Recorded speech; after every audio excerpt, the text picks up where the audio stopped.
بسم اللہ الرحمن الرحیم۔ السلام علیکم ورحمۃ اللہ وبرکاتہ۔ ہمارا یوٹیوب چینل انکل باتونی، جیسا کہ آپ کے علم میں ہے کہ ایک تسلسل کے ساتھ ایک خاص عنوان پہ بات شروع ہوئی ہے جو بہت تفصیلی ہے، جس کی کئی اقساط ہوں گی۔ تو اس سلسلے میں پہلی قسط کی بھی کچھ مزید قسطیں ہونا متوقع ہیں، تو سمجھیے کہ یہ آج پہلی قسط کی بھی دوسری قسط ہے۔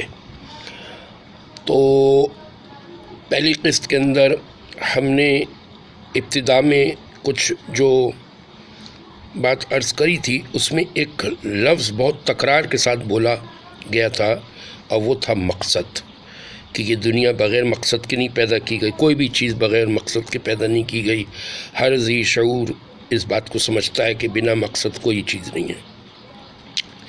اس مقصد کے اوپر ذرا تھوڑی سی روشنی ڈالنی تھی مزید، جو اس وقت کچھ رہ گئی تھی۔ دیکھیں، ایک تو یہ کہ میں اور آپ سوچیں اپنی عقل محدود سے کہ کیا مقصد ہو سکتا ہے، تو ہم ایک اندازے قیافے لگا سکتے ہیں، شاید یہ، شاید یہ، شاید یہ۔ لیکن اللہ جل شانہ نے جن و انس کی پیدا کرنے کا مقصد قرآن پاک میں بیان فرما دیا ہے، جس کا کم و بیش مفہوم کچھ یوں ہے کہ یہ جن و انس کو اللہ نے محض اپنی عبادت کے لیے پیدا فرمایا ہے۔ پھر اس کی بہت تفصیل ہے کہ عبادت سے کیا مراد ہے۔ عبادت کا ظاہری شکل سجدہ ہے، ظاہری شکل نماز ہے، لیکن اگر اس کی تفسیر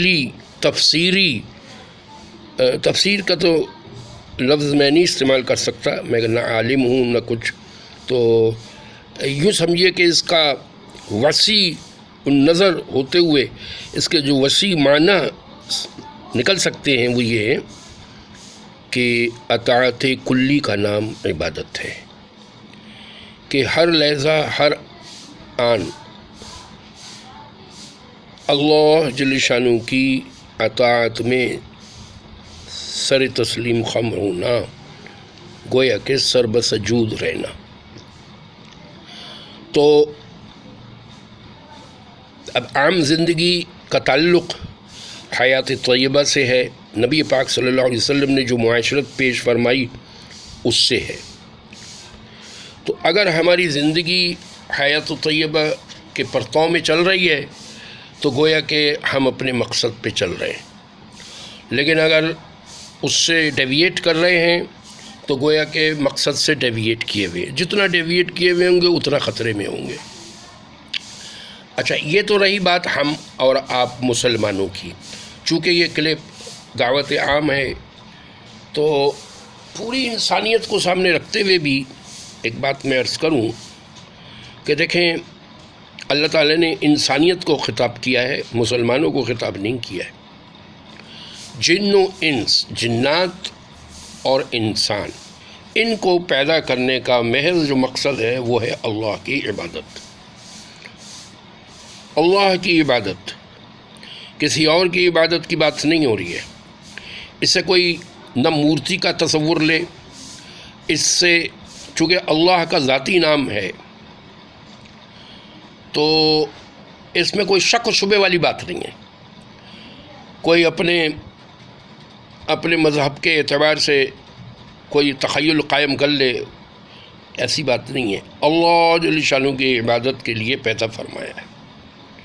اب جو غیر مسلم، جو کافر، جو ایتھیسٹ، جو کامریڈ، سوشلسٹ، کمیونسٹ، کیپٹلسٹ، یہود، نصارہ، جو بھی ہیں، مجوسی، یہ اللہ جل شانہ کی عبادت کی طرف نہیں آ رہے، اس وقت تک یہ ناکامی میں ہیں۔ دنیا میں بھی، مرتے وقت بھی، اور ہمیشہ ہمیشہ کی ناکامی میں۔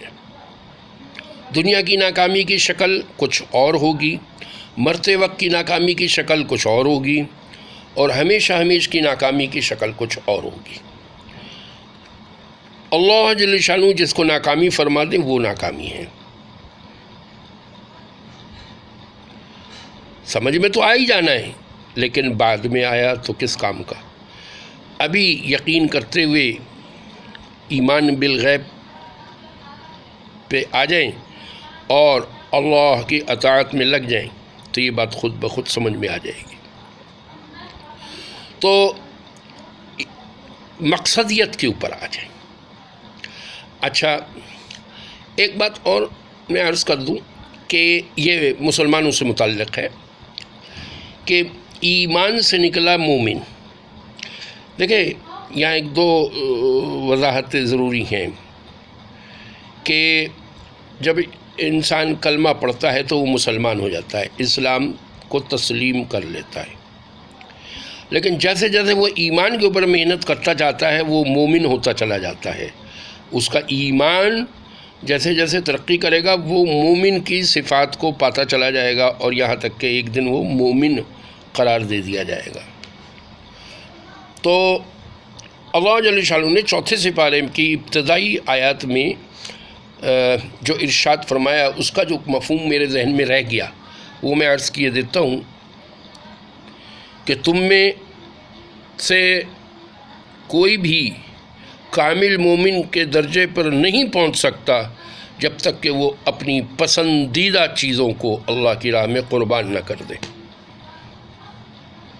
اب میں اپنے گریبان میں جھانک کر دیکھوں کہ میرے نزدیک، ہر ایک کے نزدیک اس کی پسندیدہ الگ الگ ہے۔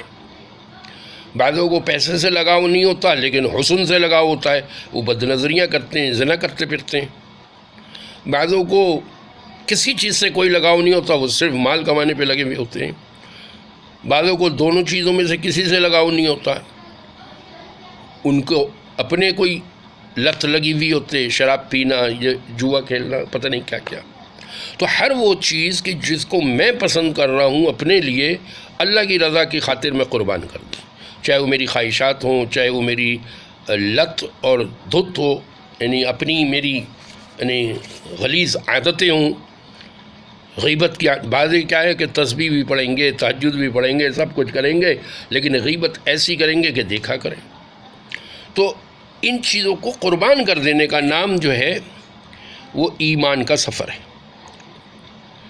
یعنی مومن کا سفر ہے۔ تو یہ ہے مسلمانوں کے لیے یہ کرائیٹیریا۔ اسی طریقے سے کافروں کے لیے بھی یہ ہے کہ بھئی وہ اپنی جو پسندیدہ چیز ہے اس کو قربان کر دیں اور اسلام میں داخل ہو جائیں، مومن کے سفر پہ چل پڑیں گے۔ تو جی یہ ہے بات۔ تو اب اس میں ذرا تھوڑا سا ہم نے جو چھوڑی تھی بات وہ دو مثالوں پہ چھوڑی تھی کہ ان کا ایمان کیسا تھا۔ تو ان کا جو ایمان یہاں تک پہنچا تھا وہ اسی طرح پہنچا تھا کہ وہ اپنی پسند کی چیزوں کو اللہ کی راہ میں قربان کرتے تھے۔ اچھا دیکھیں جی، یہ کہنا بہت آسان ہے کہ مجھے اللہ سے عشق ہے، اللہ سے محبت ہے، میں اللہ کے لیے سب کچھ کرنے کو تیار ہوں۔ اللہ تعالیٰ نے اس بات کو پرکھنے کے لیے، اچھا ایک بات اور، آئی ایم سوری، وہ گزشتہ سے پیوستہ ایک چیز اور رہ گئی تھی کہ اللہ جل شانہ نے موت اور حیات کا ذکر کیا ہے 29ویں پارے کی پہلی آیتوں میں۔ تو اللہ جل شانہ نے جو موت اور حیات کا ذکر کیا ہے وہ پوری انسانیت سے خطاب کر کے کیا ہے کہ اللہ نے، اچھا موت کا ذکر پہلے فرمایا، حیات کا ذکر بعد میں فرمایا۔ اس کی بھی علماء حکمتیں بتاتے ہیں مگر اس وقت موقع نہیں ہے، بہت تفصیل ہو جائے گی پھر۔ تو اس کی حکمت اللہ تعالیٰ نے یہ ارشاد فرمائی ہے جس کا مفہوم کچھ یوں ہے کہ ہم نے موت اور حیات کو پیدا فرمایا اس لیے تاکہ ہم تمہارے اعمال کو پرکھیں کہ کون اچھے اعمال کر کے لے کے آیا ہے، اور کون برے اعمال کر کے لے کے آئے۔ جب اعمال کی بات آئے گی تو نبی پاک صلی اللہ علیہ وسلم کی حیات طیبہ میں ڈوبی ہوئی معاشرت کی بات لازمی آئے گی۔ تو اگلی قسط انشاءاللہ العزیز یہ ذہن میں رکھیے گا، یہ پہلی قسط کی دوسری قسط تھی، یعنی یوں سمجھ لیے پارٹ 1 کی دوسری قسط تھی، اب ایک قسط اور آئے گی۔ مع السلام۔